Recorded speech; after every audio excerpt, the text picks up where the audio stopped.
3, 2, 1. Assalamualaikum warahmatullahi wabarakatuh. Salam sejahtera bagi kita semua. Puja dan puji syukur marilah kita panjatkan kepada Allah Subhanahu wa taala yang telah memberikan kita nikmat sehat walafiat.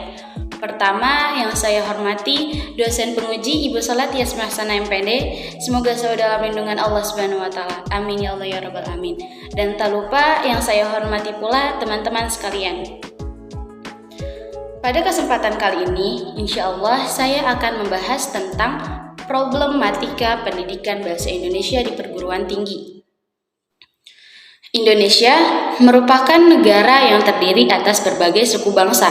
Setiap suku bangsa tersebut memiliki bahasa daerah. Untuk itu, keperluan berkomunikasi antar suku bangsa diperlukan bahasa perantara.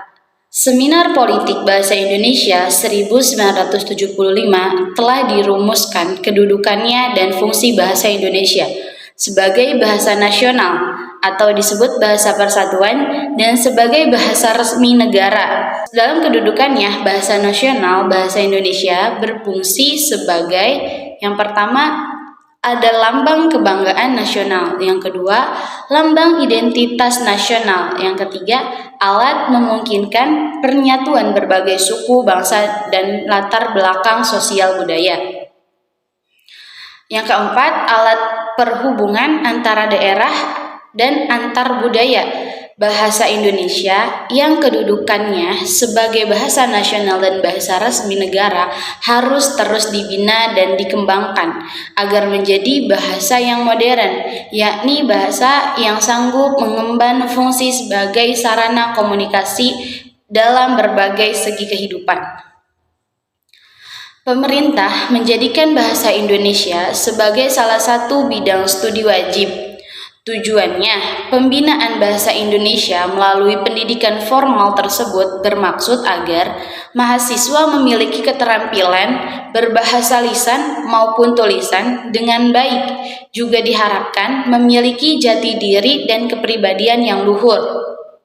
Namun, pada saat ini, penurunan bahasa sangat terlihat jelas dengan adanya perkembangan bahasa gaul atau yang dikenal sebagai bahasa prokem.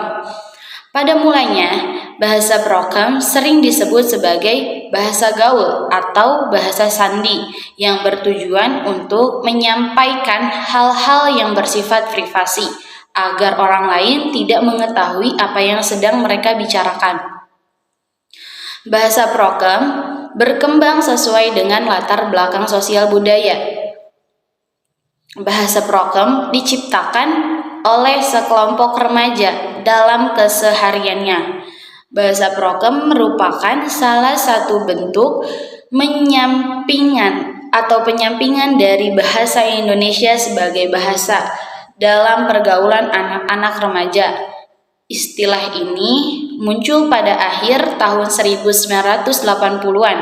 Pada saat itu, ia dikenal sebagai bahasa para bajingan atau anak jalanan. Karena arti kata prokem dalam pergaulan adalah preman yang mendapatkan sisipan oka menjadi prokeman, lalu mengalami apokope, yaitu lenyapnya bunyi akhir sehingga menjadi prokem.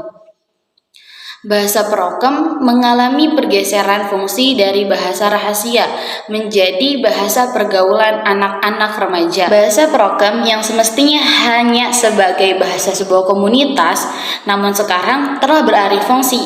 Banyak bermunculan bahasa alay atau bahasa gaul yang digunakan dalam percakapan sehari-hari masyarakat luar yang dapat menyebabkan dampak negatif terhadap konsistensi bahasa Indonesia, bahkan masa depan bangsa. Bahasa prokem telah umum digunakan sebagai bentuk percakapan sehari-hari dalam pergaulan di lingkungan sosial masyarakat, terutama remaja. Dalam media-media populer pun, seperti TV, radio, dunia perfilman nasional tidak kalah ketinggalan memasukkan bahasa-bahasa sandi tersebut yang dapat memengaruhi remaja dalam berbahasa. Seringkali ia digunakan dalam beberapa artikel yang ditunjukkan untuk kalangan remaja oleh majalah-majalah remaja yang sangat populer untuk menarik minat. Tujuan pembelajaran bahasa Indonesia di perguruan tinggi tentunya bukan hanya menjadikan mahasiswa lulus dalam ujian mata kuliah bahasa Indonesia, melainkan mereka harus mampu terampil berkomunikasi menggunakan bahasa Indonesia secara baik dan benar. Mereka dibimbing untuk menguasai aspek-aspek keterampilan berbahasa agar dapat menambah pengetahuan dan pengalamannya dalam berkomunikasi sehari-hari. Selain itu, mahasiswa diajarkan untuk lebih memahami pada kegiatan-kegiatan penulisan karya ilmiah dan pengucapan dalam bahasa Indonesia yang baik dan benar. Pentingnya mempelajari bahasa Indonesia dalam hubungannya dengan ilmu pengetahuan, yaitu karena mahasiswa sebagai calon sarjana dipersiapkan tidak hanya untuk menjadi konsumen ilmu pengetahuan, melainkan juga sebagai produsen dalam bidang ilmiah. Mungkin cukup sekian yang dapat saya sampaikan. Mohon maaf bila ada kata-kata yang salah, karena saya masih dalam tahap pembelajaran. Wassalamualaikum warahmatullahi wabarakatuh.